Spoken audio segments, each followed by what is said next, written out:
Happening now, Senator Borrello's open letter to Governor Hochul. And Scrooged takes center stage at Lenna for Festive film night. Plus, New York achieves over 20% black ownership in adult use dispensaries. Live and on demand, this is WNY News Now. Thank you for joining us at Western New York News Now. I'm Lee Kane Jr. Those stories and more are coming up, but first, Erie County District Attorney John J. Flynn announced that 28-year-old James Q. Borrello of Crosby, Texas, pleaded guilty yesterday morning before State Supreme Court Justice Deborah A. Haindidges to one count of rape in the first degree, a Class B violent felony. The defendant pleaded guilty to the highest count in the indictment against him.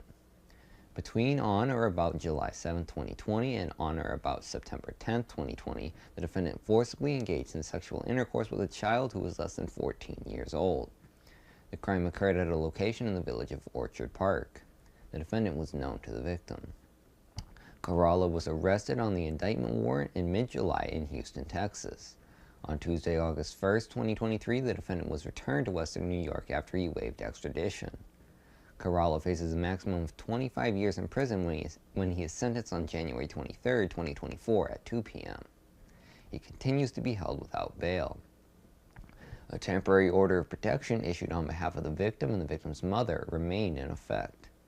D.A. Flynn commends Detective Daryl Perucker and Town of Orchard Park Police Department as well as the Harris County Sheriff's Office for their work in this investigation.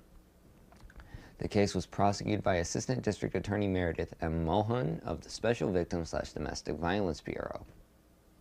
Well, in other news, on Monday, January 23, 2023, at approximately 10:30 p.m., Erie County Sheriff's Office deputies and multiple volunteer fire companies responded to a fire at an apartment building on North Buffalo Street in the village of Springville. The fire damaged multiple apartment units. No injuries were reported, but two cats died in the blaze, and several residents were displaced. Sarah J. Lilly, who resided in the apartment building, intentionally set the fire. Lilly pleaded guilty as charged to one count of arson in the second degree, a Class B felony. The defendant pleaded guilty to the sole count in the indictment against her on Thursday, September 14, 2023. This defendant knowingly placed her neighbors in immediate danger as they slept inside of their apartments by intentionally setting fire to the building. While I am thankful that no one was killed or injured, nearly a dozen residents of the Springbrook Apartments lost their homes and much, if not all, of their belongings. Tragically, one resident's two cats died in the fire. This could have been a much more devastating fire if it were not for the quick actions of the first responding sheriff's deputies and the numerous volunteer fire companies. I hope that all of the victims feel justice has been served by this defendant pleading guilty to the highest charge and being sentenced to a period of incarceration, said Erie County District Attorney John J. Flynn. I would like to commend the efforts of the detectives from the Investigative Services Division and the deputies of our Police Services Division. Without the tremendous effort of both units, this investigation and successful prosecution would not have been possible, said Erie County Sheriff John C. Garcia. Today, final orders of protection were issued for 11 victims, which remain in effect until December 2036. Well, in other news, on August 22, 2022, Treviaco D. Calhoun knowingly filed a false complaint against a Buffalo police officer with the department's Internal Affairs Division. The defendant stated in a verbal complaint filed over the phone that the police officer punched and body slammed him while placing him under arrest for a disorderly conduct-related incident on August 19, 2022. An investigation by our police and the Buffalo Police Department determined that the information given in the defendant's sworn statement was false. On February 26, 2023, at approximately 5:58 a.m., the defendant, while at ECMC, punched the hospital's public safety manager in the face and placed the victim in a chokehold. The victim suffered an injury to his face. Calhoun was initially arraigned later the same morning in Buffalo City Court. Prosecutors requested that the defendant be remanded. Bail was set at $5,000 cash, bond, or partially secured surety bond.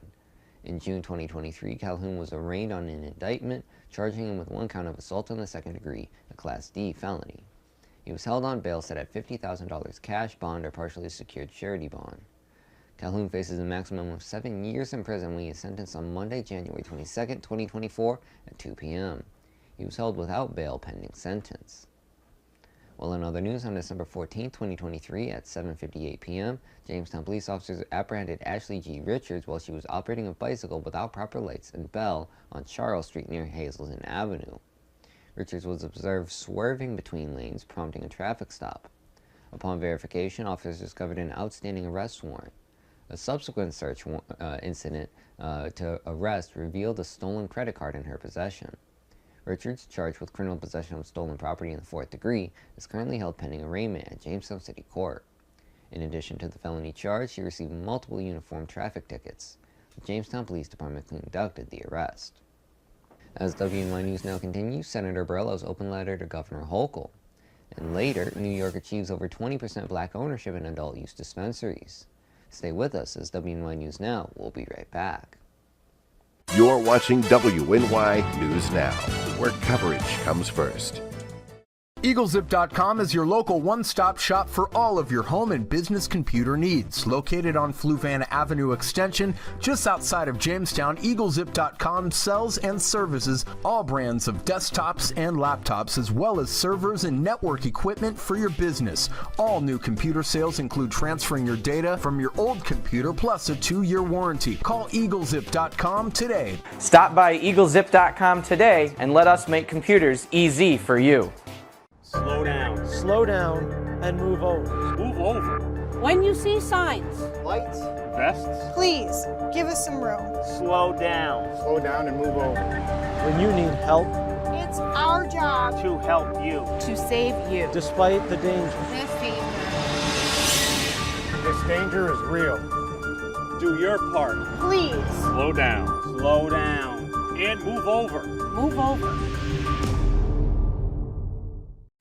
You are loved. You are valued. You are resilient.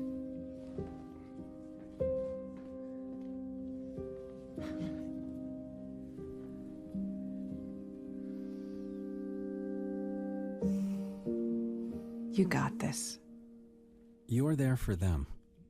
We're here for you. Find free care guides at aarp.org/caregiving. You're watching WNY News Now, where coverage comes first.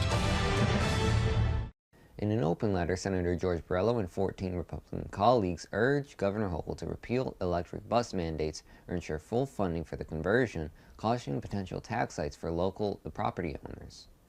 The electric bus mandates were passed in the 2022-2023 state budget to help the state meet the lower emissions targets of the Climate Leadership and Community Protection Act, CLCPA.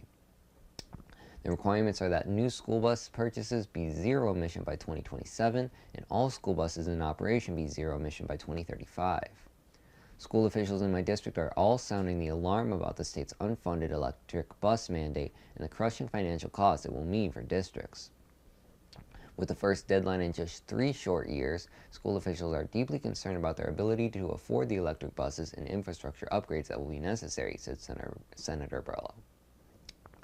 A new full-size electric bus costs $400,000 to $450,000, triple the price of a conventional bus, which is approximately $130,000. With 45,000 school buses in the state, full conversion by 2035 will cost approximately $20 billion. The cost over and above what school districts already pay for replacement buses is projected to cost between $8 billion and $15 billion statewide. While $100 million in grant funding for electric buses was just announced, that amount will cover 250 buses. With over 800 school districts in the state, that isn't even one bus per district. Even the remaining $400 million that will be allocated in future rounds won't make a dent in the cost of converting school bus fleets statewide, Senator Borrello added. Local property taxpayers must not be hit with the bill for this politically driven mandate. New York's property taxes are already among the highest in the nation and are a key factor in our out-migration of residents. If the governor and legislative leaders won't take the common-sense step of eliminating the mandate, they must commit to fully funding this transition, said Senator Borrello. He explained that school officials are also raising concerns over logistical considerations that aren't accounted for in the electric bus requirement. It is well known that frigid temperatures can have a significant impact on traveling range, which could affect school transportation in the coldest parts of the state. There is no flexibility for rural schools in this situation. Similarly, there are bridges in rural communities which are not rated to handle the increased weight of electric buses, said Senator Borrello. Just like the state's entire climate agenda, the electric bus initiative has been long on virtue signaling, but short on crucial details, none more glaring than how schools are expected to pay for this exorbitantly expensive transition. Governing by edict without gathering input from those on the ground who must implement these plans is a recipe for disaster, Senator Borrello added. It is time to course correct by either lifting the mandates or committing the funding. The magical thinking that has characterized this entire climate agenda is going to bankrupt our state unless state leaders face reality and adjust their unworkable policies. For the full letter, go to WNYNewsNow.com. Well, in other news, in 2023, New York State celebrates the opening of nearly 40 adult-use dispensaries, marking a significant milestone with over 20% of them being majority black-owned, showcasing the state's commitment to inclusivity in the cannabis industry. In a groundbreaking development, New York State has successfully opened nearly 40 adult-use dispensaries in 2023, defying legal challenges and setting an example for equitable representation in the cannabis market. Notably, 12 of these dispensaries are majority black-owned, a stark contrast to the national scenario where less than 0.2% of dispensaries are black-owned. Among the New York establishments, 8 are majority black-owned, 5 are Hispanic-owned, and 9 are women-owned, underlining the state's dedication to fostering diversity within the cannabis sector. This achievement gains prominence in the context of recent industry research, revealing that fewer than 20 out of 10,000 cannabis retail shops nationwide are majority black-owned. Despite facing setbacks due to 2 court-ordered injunctions, New York State has pushed forward with its social equity programs. The state's entrepreneurs have displayed resilience, overcoming obstacles and illustrating the tangible benefits of equity in the cannabis industry. New York's commitment to a regulated market is evident in its crackdown on unlicensed cannabis storefronts. Since June, enforcement officers from the Office of Cannabis Management and the Department of Taxation and Finance have inspected 350 locations, resulting in the seizure of over 11,000 pounds of illicit cannabis valued at more than $54 million. Weekly inspections will continue across the state, reinforcing New York's stance on maintaining a legal and regulated cannabis market. The recent opening of Premier Earth Corp. At 1297 Hurdle Avenue in Buffalo, 14216, on December 13, 2023, adds to the growing number of legal dispensaries in the state. New York facilitates easy identification of legal cannabis dispensaries through online tools like the New York Cannabis Dispensary Location Finder and verification stickers on dispensary windows. Well, in other news, this festive season, Bill Murray stars as Frank Cross in a humorous rendition of Charles Dickens' A Christmas Carol. Cross, a TV network president with a meteoric rise from the mailroom, embodies the modern-day Scrooge, mean, nasty, and humorously sadistic.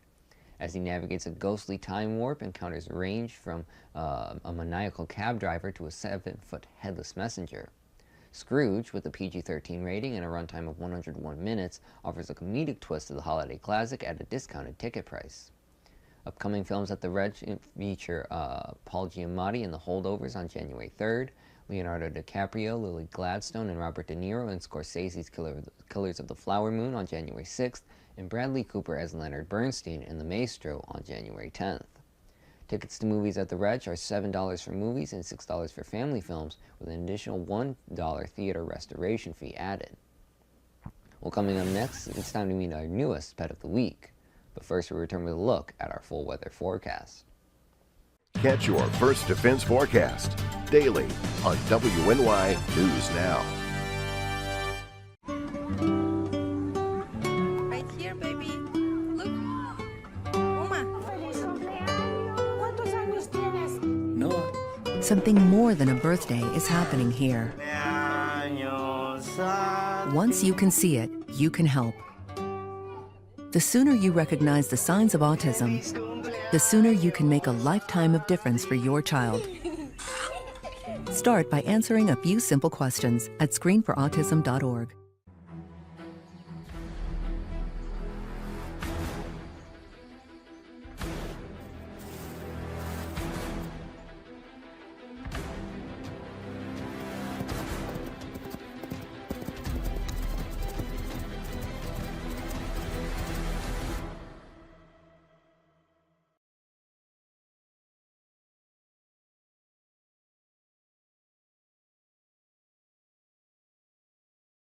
When I was in foster care, I never knew when I would have to move, so I always had my suitcase ready to go. Then one day, I was adopted. My new parents opened their hearts and home to me. My parents cook my favorite breakfast for me every morning. My parents take me on trips I never thought I would go on. They gave me a home and an even better reason to use that suitcase.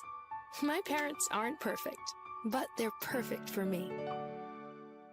Catch your First Defense forecast daily on WNY News Now.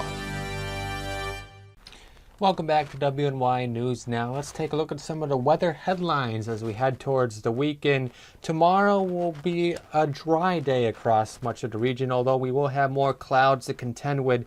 Then there will be sunshine as compared to the past few days. This as a weak cold front drops through the region tonight, basically just increasing the cloud cover across the region, but it might touch off an isolated sprinkle tonight and into the early half of tomorrow, but most of the time will be dry. High temperatures will remain in the upper 40s to lower 50s for both Saturday and Sunday. Sunday will start off mainly dry across the region, but widespread rain will begin to push into the region towards the afternoon hours in association with a East Coast storm system that's going to be riding up the East Coast, bringing widespread rain and snow to portions of the Northeast. Back here, we'll just have to deal with rain for most of this storm period from Sunday through Monday. The rain will continue Sunday night and into Monday before some colder air filters in the region later on Monday into Tuesday, and that might bring down a couple of inches of snow across the area with some higher snowfall totals possibly across the Chautauqua Ridge and the highest hilltops.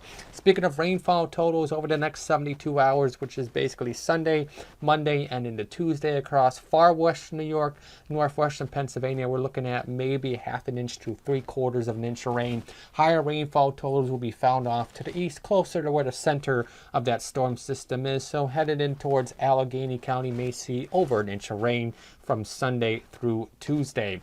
Almanac for today made it to a high of 39 degrees yesterday in the city of Jamestown. Our low was 20.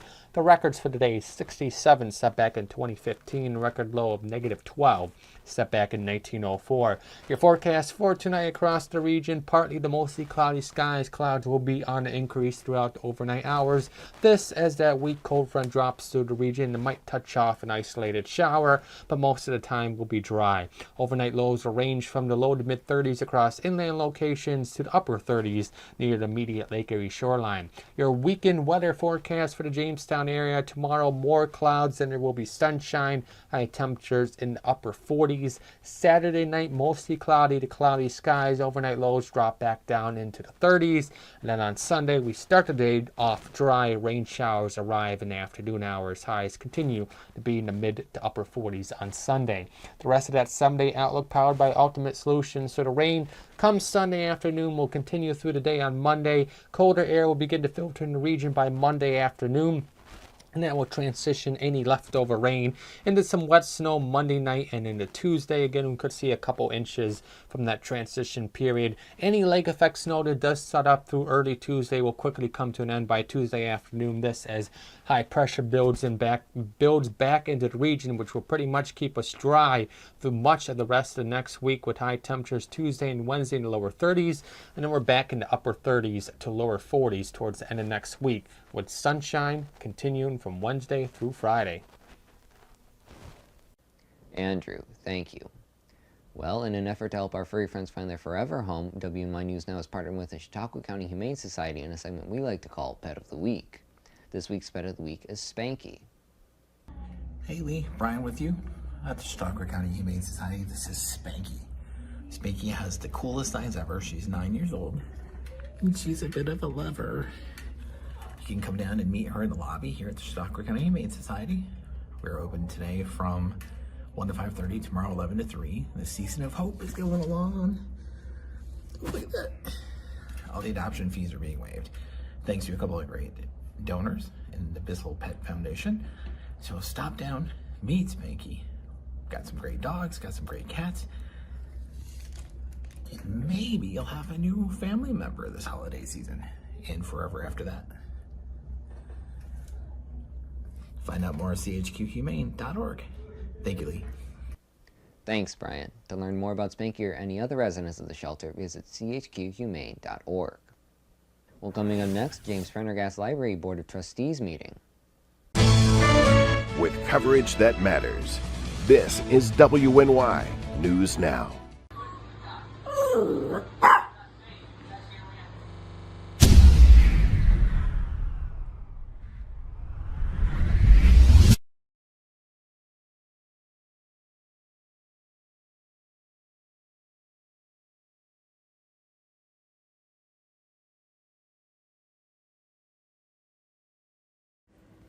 If you want to speak truth to the masses, make it funny for the classes. How prepared is your family if a hurricane shows up at your doorstep, or a flood, or a blizzard? You can't just turn away a natural disaster. That's why it's important to go to ready.gov/plan now. It has the tools and tips you need to make an emergency plan with your family. So if disaster comes knocking, let's go. You'll be ready to help keep your family safe. It's just a pizza. Yes. Make a plan today. Hi, everyone. Al Roker here. As a guy with his own catchphrase, I appreciate that Smokey's only said, "Only you can prevent wildfires." But I'm filling in because there's a lot more to report. Like when there are parched or windy conditions out there, you gotta be extra careful with things like burning yard waste.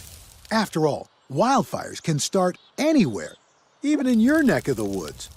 Go to SmokeyBear.com to learn more about wildfire prevention. You're watching WNY News Now, your source for breaking news. The James Prendergast Library's Board of Trustees will convene at 509 Cherry Street in Jamestown, New York, inviting public attendance. The meeting, scheduled for 5:15 p.m. on December 21st, is an opportunity for community engagement. For further information, contact the James Prendergast Library Association at 716-484-7135, extension 253. Well, that's going to be it for us today. I'd like to thank you all for watching. News continues 24/7 at WNYNewsNow.com and on our mobile app. You can download it today for free in the Apple App Store and the Google Play Store. We're also on Channel 716 on Roku and at channel716.com. Thank you for watching.